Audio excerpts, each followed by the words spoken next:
We're going to do a quick rundown on how to multiply polynomials.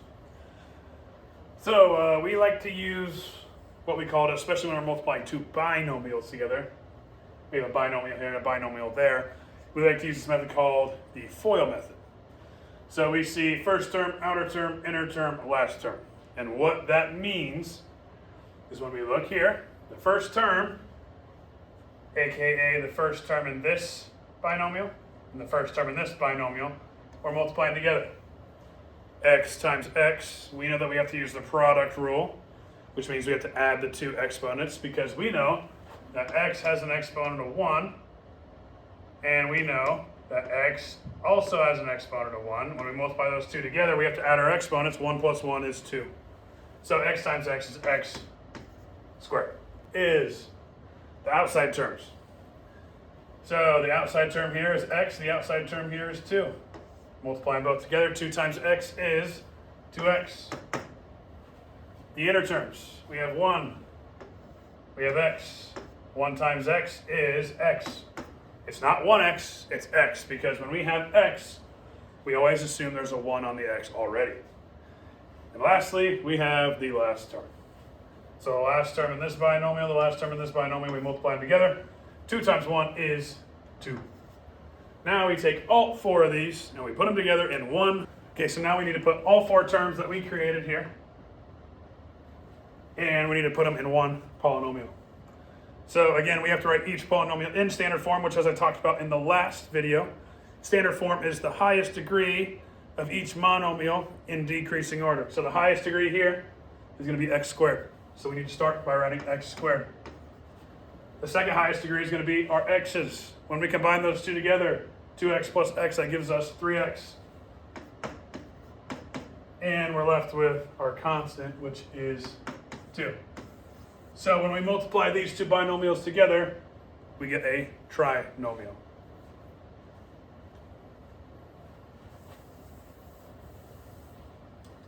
Okay, moving on.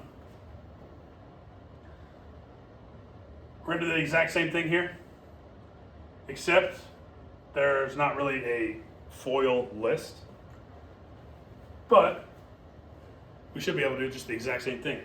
The first rule is when you take this first term, just make sure that you're multiplying it to both terms, not one of them, both of them. So x times x is x squared. X times 5 is 5x. Now we have to do the bottom term, or the second term. 2 times x is 2x, and 2 times 5 is 10. So now we have that written out. All we have to do now is combine our two like terms in the middle. So we have x squared, 5 plus 2 is 7, plus 10. Super quick, and once you do it enough times, it will be super easy. Let's go ahead and look at B. So we have x times x, which will be x squared. X times negative 4 is negative 4x. 3 times x, 3x. And 3 times a negative 4 is a negative 12. Remember, all we're doing is multiplying each term to each term. So we take that first term and multiply them to both. We take the second term and multiply them to both. All we have to do now is we combine our like terms. We have x squared minus x minus 12. It's the same process every single time. Okay, we'll move on here. This right here is going to be a second method that you can use. I'm not going to force you to use any method. I just want you to use the method that works the best for you. So this is what they call just using a table, or the table method, right? So we have our 2x and our 3 right here. Notice that these two are in the same parenthesis, and they're both on the same level up here, right? That's what you have to do. And these two are in the same parenthesis, and they're both in the same level here. Now, when you look at this, it's kind of like a Punnett square. So all we have to do is when we get to this box, we just need to connect these two. We know x and 2x are going to come together. We're going to multiply them together. So 2x times x is going to be 2x squared. Okay? Now we need to take negative 3 times x, which is negative 3x. Now we need to take 2x times 5, which is 10x. And negative 3 times 5 is a negative 15. Now, go ahead and write those in order, combine your like terms, and write that final polynomial. Okay. We should have written it in decreasing order by degree, which would be 2x. We combine our like terms. We have plus 7x, and we have minus 15. So the table works, the FOIL method works. It's kind of up to you. What I am going to have you do is I'm going to have you try this monitoring progress. Oops. Right here. These 4 problems. So for the 2 problems up top, I want you to use the FOIL method. The 2 problems down below, I want you to use the tables. And then I want you to decide which one you like better and which one you're going to work with more. Okay. We look at number 1. We know we are taking y times y to get y squared. We're taking y times 1 to get plus y. 4 times y to get plus 4y. And 4 times 1 to get plus 4. Now we just combine these 2 like terms. We have y squared plus 5y plus 4. Okay, number 2, same thing. Z times z, z squared. Z times 6, 6z. Negative 2 times z, negative 2z. And negative 2 times a negative 6, or negative 2 times a positive 6, it's a negative 12. All we have to do now, combine our like terms, bring everything else down. We have z squared plus 4z minus 12. Perfect. Now, we need to look at number 3. P times p, p squared. 3 times p, 3p. P times a negative 8, negative 8p. And 3 times a negative 8, that is a negative 24. When we combine our like terms, we can put it into a new trinomial. P squared minus 5p minus 24. Remember, if you don't get these right, make sure you pause the video, go back and try them again, because it's important that you know how to do this before we move on. We look at number 4. R times 2r, that is going to be 2r squared. Negative 5 times 2r, that's going to be a negative 10r. R times a negative 1 is a negative r. And negative 5 times a negative 1 is a positive 5. Okay, now all we have to do is write our new trinomial and combine our like terms. So we have 2r squared minus 11r plus 5. Okay, again, those are the 4 answers that you should have gotten. If you did not get them, make sure you go back and try them again.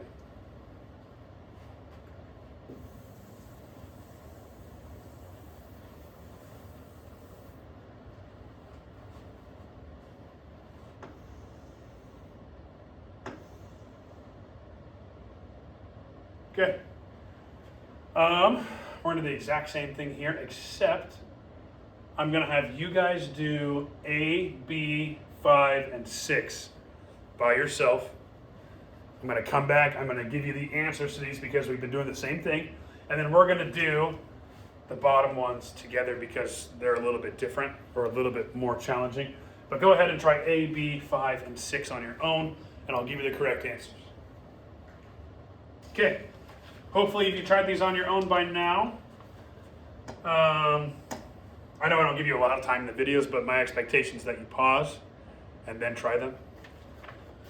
Okay, so A, you should have gotten x squared minus 9x plus 18.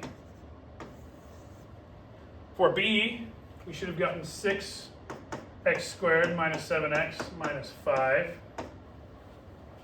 For number 5 down below in the monitoring progress, you should have gotten m squared minus 10m plus 21. Let me circle my answers here. And for number 6, you should have gotten x squared minus 2x minus 8.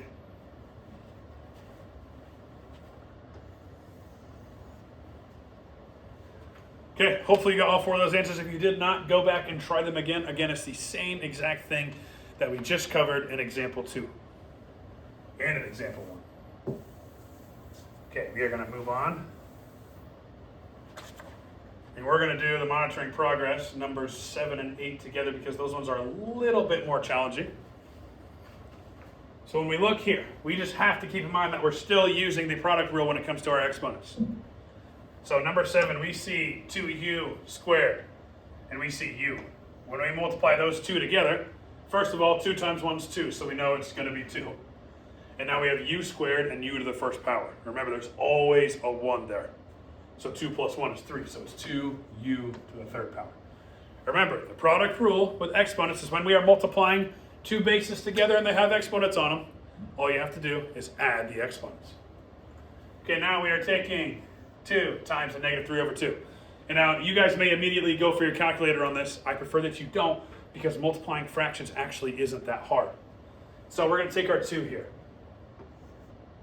And we know we're multiplying a negative 3 over 2. Okay, all we have to do is put our whole number 2 over 1, and we just multiply straight across. So 2 times 3, which we know this is going to be negative. 2 times 3 is 6. 1 times 2 is 2. 6 divided by 2 is 3, and we know it's a negative 3. So it's going to be negative 3. Now we have to make sure we check our exponent. We know we have u to the second power. Okay, now we need to take our 1/2 and multiply the u, which we know that's going to be plus 1/2 u. And finally, we have one more fraction to take care of. And again, you can do the same thing. You just set the fractions up next to each other and multiply straight across. So we have 1/2 times a negative 3 over 2. We know we have a positive and a negative. Our answer is going to be negative. We multiply straight across. 1 times 3 is 3. 2 times 2 is 4. And we're done. We don't have to simplify or nothing, right? So our final answer here needs to be a negative 3 over 4. So we have 2u to the third power, we have 3u to the second power, we have 1/2 u and negative 3/4. What we did is we multiplied everything and we created a new polynomial.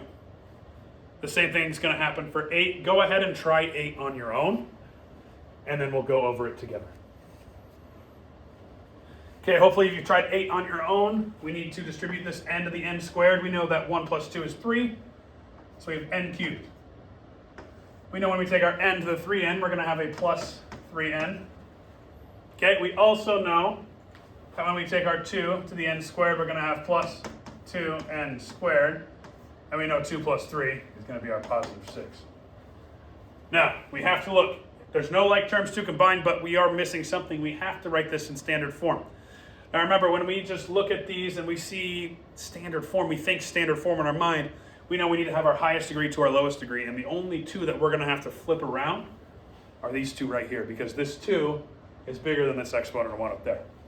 So when we write it in standard form, we have n cubed plus 2n squared plus 3n plus 6. And that should be your final answer. Again, if you got it wrong, make sure you go back and you try to do it on your own. I promise once you get it on your own, it's going to start getting easier and easier and easier. Okay, and finally, we're going to go down to example 4. Now this time's a little bit different. This time,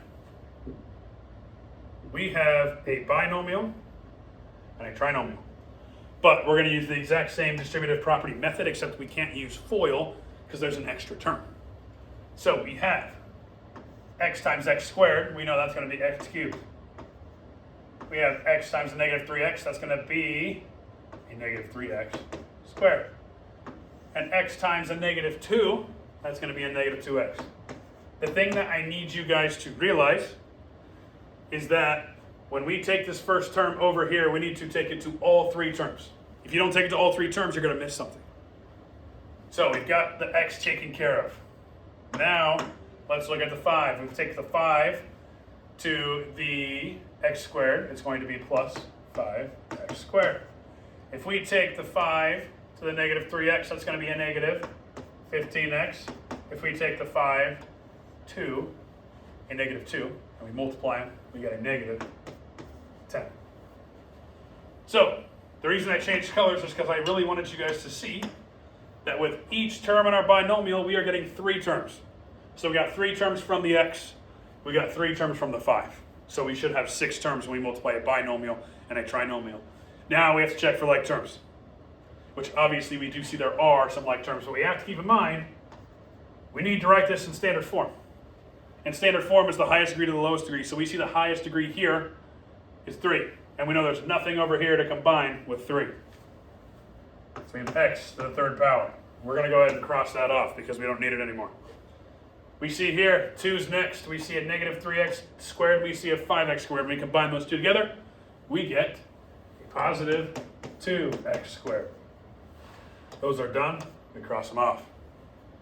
Now we look at negative 2x and we look at negative 15x.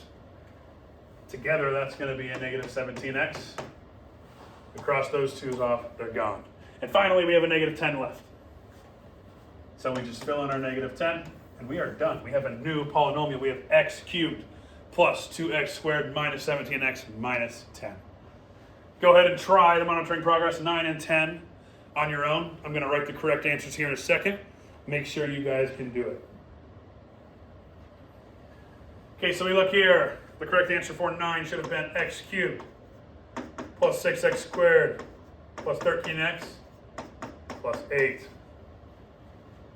And the answer for number 10 should have been n cubed minus 5n squared plus 10n minus 12. If you did not get those correct, make sure you're going back and you're changing, or you're helping, or you're fixing. And I may have put a mistake somewhere in these notes. If you guys catch it, I'll give you a homework pass when you get to class.